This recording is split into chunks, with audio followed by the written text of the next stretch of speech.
well, first lunch and learn of the new year, so happy new year.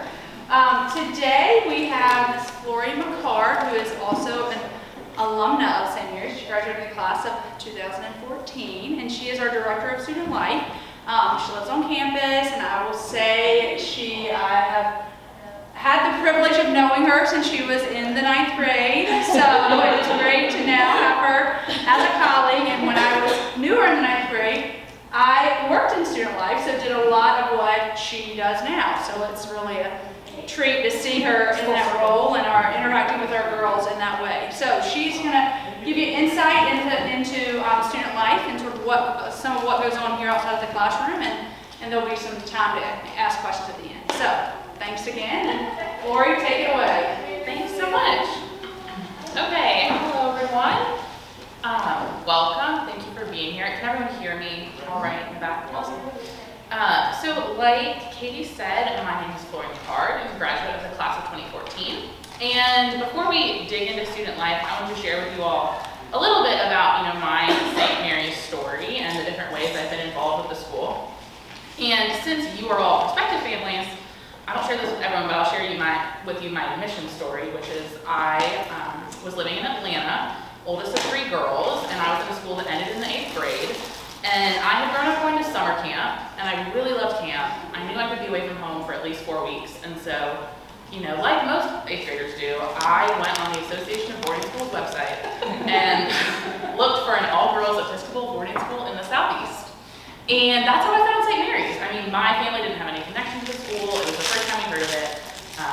I am a Cradle Episcopalian, and my summer camp was all girls, so there were lots of kind of intersections there that were interesting to me at the time. But from that point on, when I came in the fall of 2010, and then my 2 younger sisters followed, and St. Mary's has just been an important part of our family's life. Following graduation, I told my summer camp in the mountains that I would not be a counselor there because I was going to be a counselor here. And so then I served in different roles in summer programs with our Innovators Hub, which was a middle school girls leadership program, to Carolina Ballet, all the way until when I went to graduate school. So I was always going back to St. Mary's in the summer, and then following graduate school, I moved to campus and began full-time in August of 2021. And I lived in the dorms, in the 10th and 11th grade dorm last year, and now I live on campus behind the dining hall. So, well, on campus, but not dorm. So I've seen a little bit of everything from when I was a student to now, and when I was a student, I was not particularly athletic. Liked the arts, I did a lot of chorale, performing, but when people asked me what I was interested in, really for me it was the leadership that I did. I loved being a prefect. I loved being on student government, on vestry, and the fact now that a lot of my job is doing and helping facilitate those things that I love so much as a student is really special and unique. And I'm grateful for it and excited to share with you today what student life means at St. Mary's. So sometimes what I like to say is that student life is everything outside of the classroom, which is half true. You have your arts, you have your athletics, but then anything else really falls under our umbrella. And I want to go through today with you all just highlighting a couple of the really major aspects of the student life program. This is by no means exhaustive, and we can't cover it all in the short time that we have, but I definitely want to share some of my favorites with you today. So we'll talk about the Student Government Association and how we're structured here. The marshals are selected leadership positions, clubs and organizations, and I have a list for you all of our current clubs that are active. And then we'll talk about weekend activities. And the weekend activities program here is something that I think is particularly unique as a boarding school.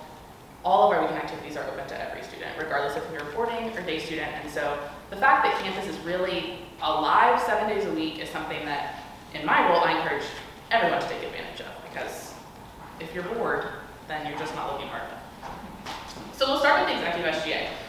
So these are our top 10 senior leaders, and I work closely with this group. And within this group, what's neat is they all have a different role that represents a sort of different aspect of campus life, and then they all come together as a group to plan school-wide events. So within these 10 senior leaders, we have the day life representation, we have boarding life representation, the president, vice president, we have a student that works with the food council. So, if you have any commentary on your lunch, I can let Lily know. And so kind of within this group, we have different perspectives on all of our corners of campus, and then they come together for campus-wide events like orientation. And so last spring, when we had the transition of leadership, I started meeting with the group, and our first big activity is, what is the orientation theme? And it was really fun hearing all of their brainstorming. They tossed around a lot of different ideas, and I'm really proud of the theme that they came up with, which is, this is the greatest year. Can anyone guess what that might be inspired by? The Greatest Showman, exactly.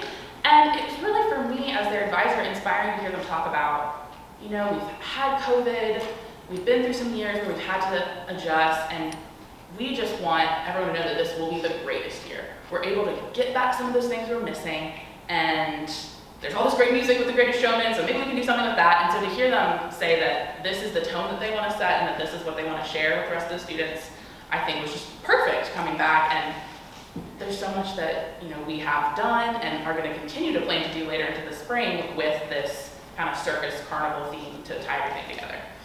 So, and that is where they collaborate with administration. So with myself as a student life director and then dean of students and HL, they let us know, the winter formal is upcoming. So we're talking about, okay, what do you think makes sense from before? What would you like to see in the future? And so we're really in touch with them to make sure that how we're programming is reflective of what they're interested in, and we meet weekly to take that feedback into consideration.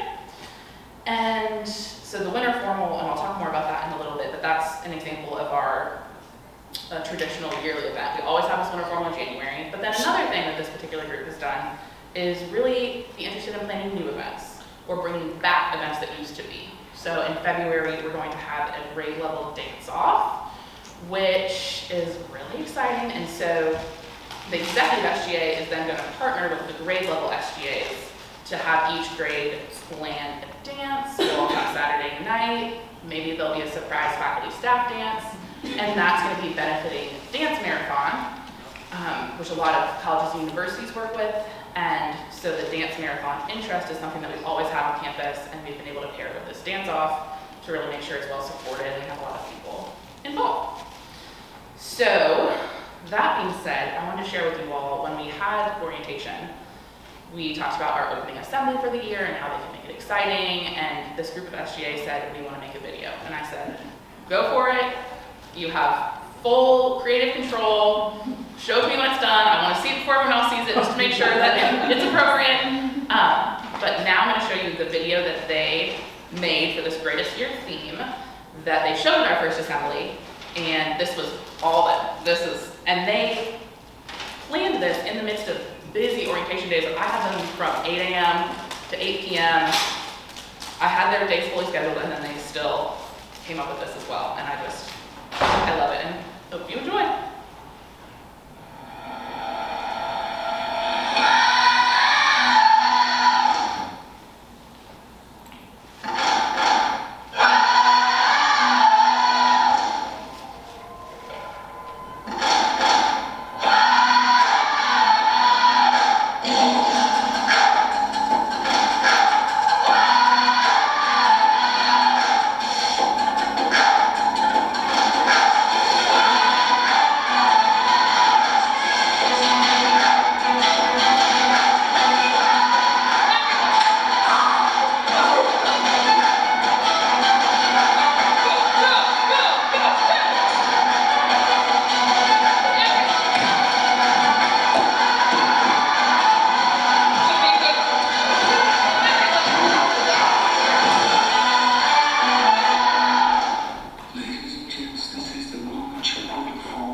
for real, but, and that really set the tone for the year, and that, what I have the privilege of doing with my work with the SGA is kind of helping them take that energy and harness it to share with the student body, and it's been truly the greatest year so far.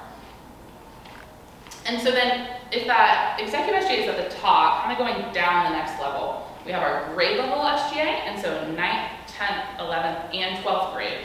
So even 12th grade, with that additional senior leadership group, has a full student government. So these are all elected positions. We have a president, vice president, secretary, and then we have representation from day life, from boarding life, again, that food council. And so those groups, similar to how that executive SGA functions, have the representation from different corners of campus, and then partner with their class advisors to plan specific grade level events. With our 9th grade SGA this year, I actually served duty in the 9th grade dorm, and their boarding life representative is so passionate and so on it. And so on Monday night, she'll normally come and we'll bounce ideas around for how we can get the grade together. They've done a lot of programming that has come from them, and that hasn't been me saying, hey, 9th grade, you need to get some class bonding, you need to make sure people are meeting each other. It's just from the leadership who wants to be programming. So that's been some wonderful initiative on the part of the 9th grade. The Student Life Council presents and sponsors our winter formal that I mentioned earlier, and so they've been meeting as a group monthly. So we have the 9th through 12th grade representation, and then our executive SGA member leading them, who then meets with me. And so they've decided on our theme, which is a night at the opera. And the vision with that isn't so much Phantom of the Opera, but more the Grand Opera in Paris. Fancy, lots of red. And so that is another example of where we're talking to the students, we're getting their input, and we're making sure that winter formal is something that everyone is excited about. And then we'll have weekend activity input as well. And I'll dive deeper into weekend activities towards the later part of the presentation. But that is kind of that next level down from the executive SGA. And so everything I've talked about up until this point are elected positions. We also have a wealth of selected leadership opportunities. And so these are application-based. There's normally a written component and then an in-person interview as well with either the advisor or a small group of advisor and students. And these are opportunities that really give students a chance to dive into and to commit to a piece of campus life that they're passionate about. I mentioned that when I was a student, I loved being a prefect. So prefects, like in Harry Potter, do work with our younger students. So the junior prefects live with 9th graders, and then juniors live with juniors and 10th graders, and then seniors live with seniors, and they really serve as the RAs. So they're monitoring the study hall, they're helping with homesickness, maybe you need a bug killed. And so across the prefect program, we have 3 different types of prefects. We have our boarding prefects that are residential, our day prefects that work with the day students in smaller groups, and then our GAP prefects, and they work with our international students. That stands for Global Ambassador Prefect. And so each of these groups of students has, for example, in PNIC, there are 2 prefects per floor. So the second floor prefects are responsible for the second floor and for checking with those students, but then they function as a larger prefect group to plan, for example, on Halloween. We did a trunk or treat for the boarding community.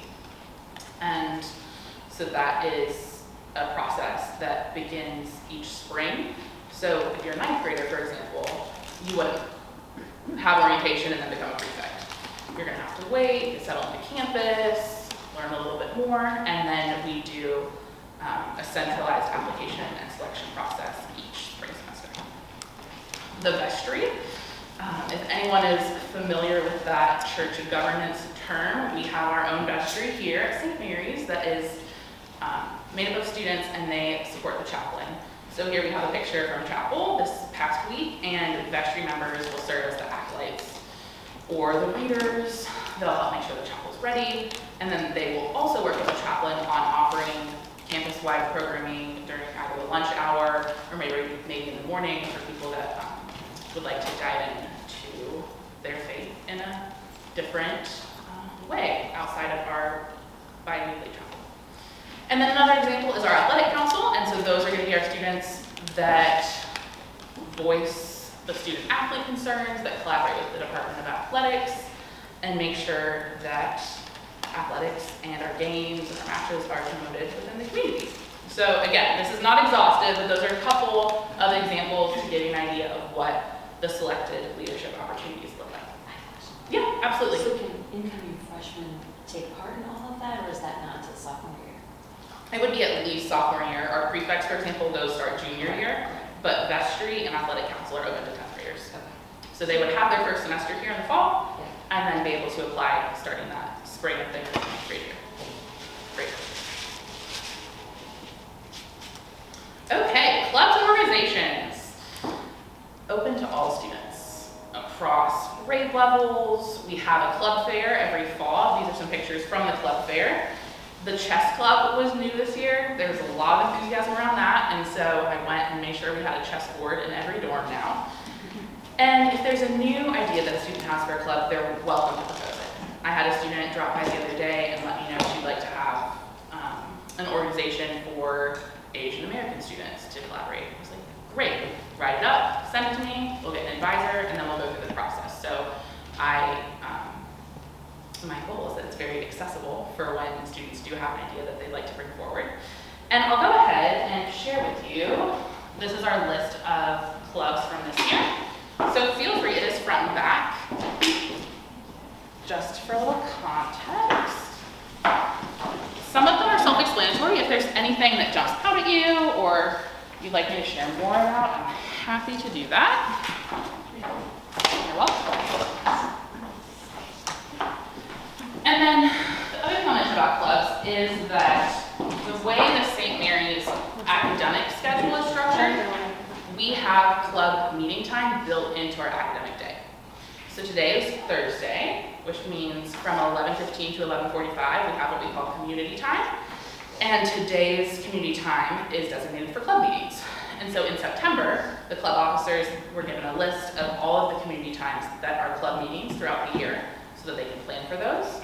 And that is something that helps particularly our students that are involved in athletics and arts to be able to still participate in those clubs in which they have an interest during the day. And so that's something that is certainly helpful to us from a student life perspective. So how many clubs could someone fit into their schedule? That's a great question. So that is really going to come down to the individual student and time management, because during this club meeting time, some clubs will meet during the first half, some will meet second half going into lunch. Sometimes students have to make a choice. I know my advisees last time were saying, I don't know, what was it? They said, I don't know if I want to go to stocks and finance or ski club, something like that. So sometimes they do have to make that choice. And then what we tell students is that it is better to join, one or two clubs and be active in those than to go sign up for 10 and not be able to participate in any of them. Could you explain some of them that are acronyms? Yeah. Sure. So the Beacon is an honorary senior leadership organization, and so that is selected by the senior class. They vote on the quiet leaders in the grade, maybe the ones that aren't in those elected or selected positions, but people that really shine out in the community. Echo, some of these are senior specific. Echo is our senior wash tub band. Our senior wash tub band. So that's a group of seniors that sing, for example, at our Lighting Up the Grove. They always do a rendition of the 12 Days of Christmas that is St. Mary specific. And they have traditional overalls that they've worn for many, many years, and they all play like silly instruments like toilet seats, things like that. And then let's see, OLA, that is our Hispanic heritage group. What is folding for fun? Folding for Fun, that is an origami club. Oh. Yes, so they are folding. They come to my house. If they want. I know. And what was Available. I'm sorry, what was Focus? Focus, that is a fellowship of Christian universities and schools. Okay. And so that is, we do not have Young Life here, but if you're familiar with Young Life, that would be our independent school equivalent. And that means both on and off campus. the garden club, we have a garden here on campus, and so they're able to work in the on-campus garden. I'm gonna highlight Supersonic Dance Crew because they are one of our most unique clubs. That is our K-pop dance crew, and it's made up of a group. It's a really awesome mix of students. You have international students, you have domestic students, you have people that have sung K-pop their whole lives, and others who've just learned about it for the first time. And they actually perform out in the community. So they performed at Asia Fest in the fall, and they have another. So they were at Kokobu Amphitheater on stage performing, and then they have another performance coming up at the end of the month for the Lunar New Year. So that is a club that just came out of student interest, and they rehearse in the afternoons and in the evenings. So that's something where they're not in that club meeting time, but they really are organized and get ready to be out in public representing. Some of these you'll be familiar with, like Model United Nations. They'll participate in regional Model UN events. Shop 1842 supports our student store. So we do have a school store, and the members of that club will help with design and the register and learn more about how that works. It's fun. Ladies in Blue. Ladies in Blue is our student-led a cappella group, and they practice Monday evenings. And then One Love Club is, I'm gonna try to get this right, so it's connected to lacrosse. The UVA lacrosse player that Adley Love, Yeah. It was Yardley Love, thank you, that was killed. Yes. Which is, by a friend or boyfriend or something. Anyway, yeah, so it's like, it comes out of that. It comes out of that, and it's like awareness. Yeah, awareness, yeah. Through lacrosse, because I know all the members are athletes. So, and that's an example of, and Girl Up is another example of larger national organizations, but then the students have said, we want St. Mary's to have a chapter. Sigma Mu, does anyone here know about Sigma Mu? Okay, so here at St. Mary's, everyone, adults and students alike, we're all divided into 2 teams. So you're either a Sigma, or a Mu. Christine, are you a Sigma? I'm a too? Sigma. Okay, Yeah. great. Yeah. So we got a red room now.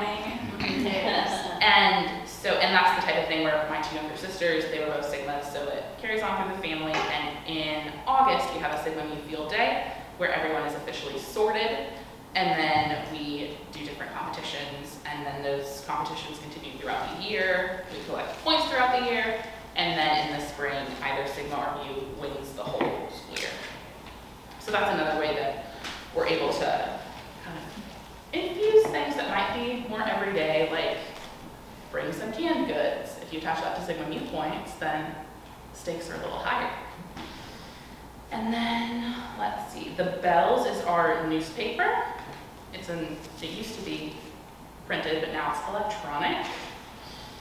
But it goes back many, many years, I think, hundreds of years? I probably goes back to the college. To the college. Yeah. The Babysitters Club, is that babysitting off campus or just on campus for faculty that have children here? I don't know. Yeah. So with the Babysitters Club, and we've actually been in conversation with them this year just to narrow their focus, they are babysitting on campus.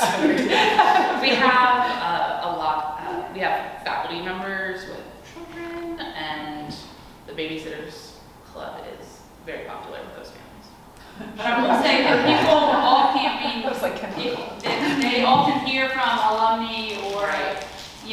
somebody related to the school that needs a babysitter, and so they can connect. Mm-hmm. Like I just had a request today, and I just sent it to the president of that club, and I said, do you have anybody? Yeah. To do this? Okay. Bookmark or the bullet journal? Which one? Bookmark or bullet journal? Bookmark, that's a kind of traditional book club. They are sponsored by the library. And then bullet journaling is, does anyone know about bullet journaling here? Yes. So it's this kind of new way of journaling where you have a blank journal and then you add, It's like scrapbooking. It's kind of like scrapbooking with organizational. journaling with like a calendar agenda. Yes. You have to have a lot of markers and excellent penmanship. Never mind. Right. No, when I've seen them, a lot of times they're, making their own calendar grid within the blank journal. Yes. I'm just gonna go by the agenda that has the calendar in It's it. like excessive But for the more creative types, calendaring/journaling. it's a very exciting thing. And then you could go to Amazon and type in bullet journaling and like a ton of things come up. Mhm. It's a whole thing. Yeah. It's a, I gave it like 5 minutes. Because I like colored pens and then I was like, and stuff like that. that's what I did. Cool pens and left it there. Oh, and then our Granddaughters Club, that is for students who have a mother or a grandmother who went to school here. And then, club, just as an example of how clubs get involved with the school year, is we had the Folding Bird Fun Club decorate a Christmas tree. So then they made all the origami that went on the Christmas tree when we decorated for the holiday season. So that is something great that they did for us. Any other questions about clubs? And like I said, if there is an interest that a student has that is not represented on this list, then there is a process for them to propose that club.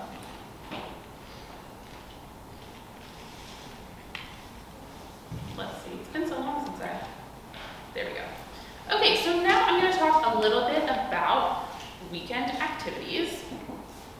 And this is a large part of what I do as Director of Student Life. So we run full weekend activities each weekend that we are in session, so this isn't inclusive of the breaks, from Friday afternoon at 3:30 to Sunday at 6 p.m. And it's until Sunday at 6 p.m. because Sunday evening is when our week starts for our boarding students. So we'll have dinner and then Vespers as a community, and then they'll go into study hall to get ready for the week ahead. And so this is an example. This is a real live weekend activities that we ran October 21st through the 23rd of this year. So the fall play was on Friday night. It was Little Women. And then also Friday night, we had a trip to the Cardinal Gibbons football game. I think, if you have a prospective student, one of the questions sometimes is, what about boys, or what about those? I resist the word normal high school experience because I don't believe there is a normal high school experience. I think there might be a more typical experience, but I think that by choosing to be at St. Mary's, you're getting so much more out of your week than you would if the highlight of the week was the football game. But we still have it, so if you want to go to Gibbons, Broughton's down the street, we offered that. And then we had a faculty member whose high school son is a talented jazz musician, and so they were performing, and so we went to the performance. The Saturday was the NC State Fair, and then we also had a Hocus Pocus double feature movie night. And then we also went to Spirit Halloween and Crabtree Mall to get ready for the upcoming holiday. So that gives you an idea of the typical weekend. There's something Friday, we've got several activities Saturday, and then what's not on this list, but I'll also mention, is our community service. So that falls under the umbrella of the chaplain, and she offers each Saturday a different service opportunity. And that's for all the students. And that's open to all students. And we have a service hour requirement for our 9th graders. And they're able to get those through either school-sponsored activities or outside of school activities. Of course, if you do it through school, then we'll tally the hours. You don't have to fill out a form. If you do it outside of school, then we do ask for a little more documentation and a couple signatures, but it is not hard to get that filled out. And so that is something that runs in conjunction with our weekends. And so now tying it all together with that student leadership piece we talked about, with the weekend activity, I wanted to share with you about our Saints Weekend Silent Disco that happened this past fall. So this was something where the SGA and the Student Life Council collaborated and then worked with weekend activities to put on the Saints Weekend Silent Disco. Has anyone here ever been a part of a silent disco? So much fun. So much fun. So much fun. So much fun. Hysterical to watch too. Really funny. Where did you do it? In Mexico. Okay. That sounds even more fun than the Baptist meet. So, yes. So what you see in the photo here, the lights are the headphones. And in the headphones, there are 3 different music channels. And so with the SGA, we talked about, okay, what do you want the 3 different music channels to be? And so then I had 3 different computers that were attached to transmitters, and then we had the headphones. And basically, the students came, you put on the headphones, and then you just dance like you're at a regular dance. But if you're standing there without headphones, it's silent. And so it's hilarious to watch. And then what's really fun is as they're listening to music, each station has a different color on the headphones. And so if someone's like, oh, go blue, this great song's on blue, then you'll watch the crowd change from green to blue, and then blue to red.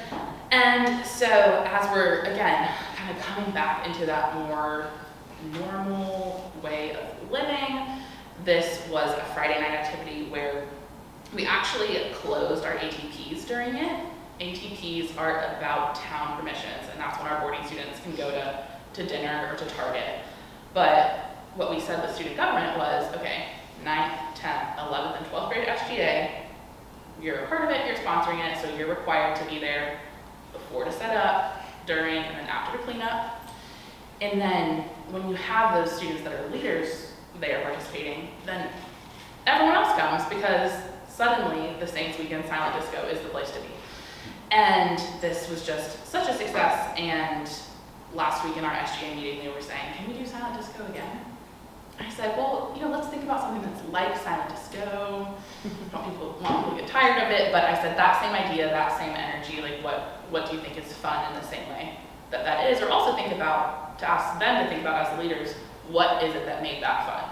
Like, why do you think your fellow students enjoyed that? And how can you, continue to emulate that as we move throughout the year? So, that was Silent Disco. So like I said when I started, this was truly the highlights. There's so much that happens here 24/7. But I'm here and happy to answer questions I think for me, or it's dive just- into anything else. It's just understanding how freshmen, go about learning about everything and getting on things and how do they get involved. Definitely. So going back to orientation, we have a pretty comprehensive orientation schedule. This isn't back to school night and you're done. This past year, I think off the top of my head, orientation was 3 or 4 days. And so when students come in, they're paired with a sister saint. And then we really walk them through both what they need academically, artistically, athletically, and then also all of those other aspects of student life. So as you can imagine from the leadership selection process from that orientation planning, our 11th and 12th graders, they are in their leadership positions when school starts. However, with the 9th grade and the 10th grade, since we often have new 10th grade students, excuse me, we will then have an assembly where this past year, for example, I met with 9th and 10th grade and I said, here's every position in more detail. Like there's a slide for president. Here are the duties of the president, vice president, etc. And then they have information about the process to be approved to apply. They have to talk to an advisor. So there are several steps they have to go through before they're then on the ballot, to use the example of elected positions. And then that Monday assembly we have, and so that's when, for example, we showed the video. Assembly is really a place where we share out information that everyone needs to know that's going to help them get through the week and know what's going on. Yeah, absolutely. And then for the 9th grade specifically, I'll also mention that once they have kind of gotten through a month or two of school, the class meeting time with their grade level advisors becomes a really important touch point for us. The 9th grade goes on an outward bound experience, backpacking in the mountains. And so that trip is going in mid-April. And so from this point on till April, a lot of our grade specific programming with the 9th grade is focused on getting them equipped with what they need both in their backpack, but also maybe emotionally, talking to someone who's been through it. Yes, they came out on the other side. And so that class meeting time is a really targeted chance to talk to each grade. And it's a short trip. I mean, It's 3 days. I mean, 3 days. Yeah. Yeah. So it's not your week. No. Yeah.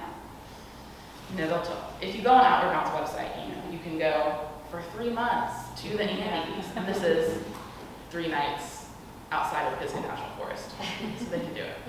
Besides Outward Bound, are there class trips for the other years? So there is not a full class trip for the other years that I can think of that's required. Yeah, that's But we do have opportunities for travel.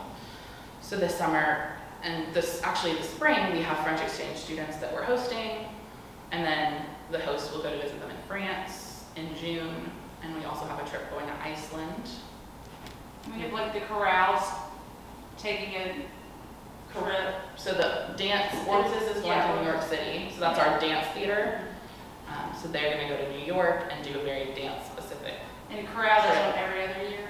Yes, Yeah. last year I chaperoned the chorale. We went to Nashville, and that was great. Yeah. Performed, went to the Country Music Hall of Fame. Yeah. So there are those opportunities that are specific to activities and interests. Athletics, what athletics are What athletics are offered?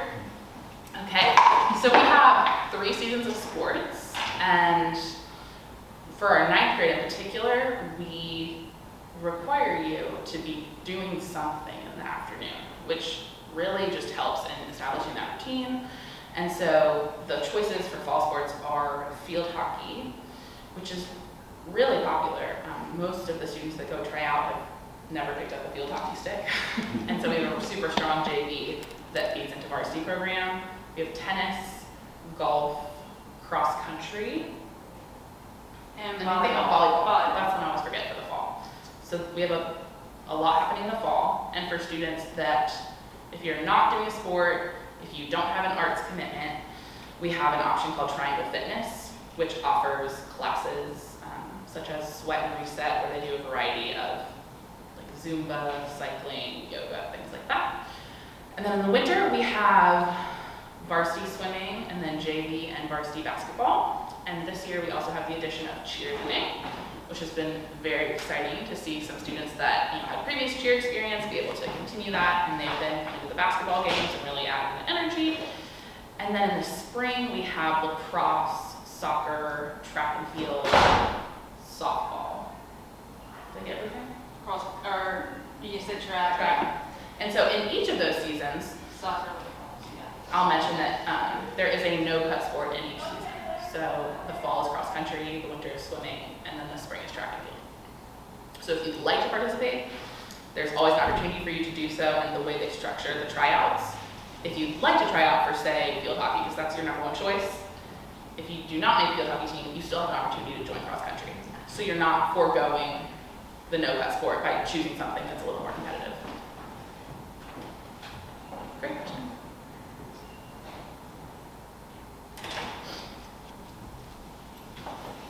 Any other questions?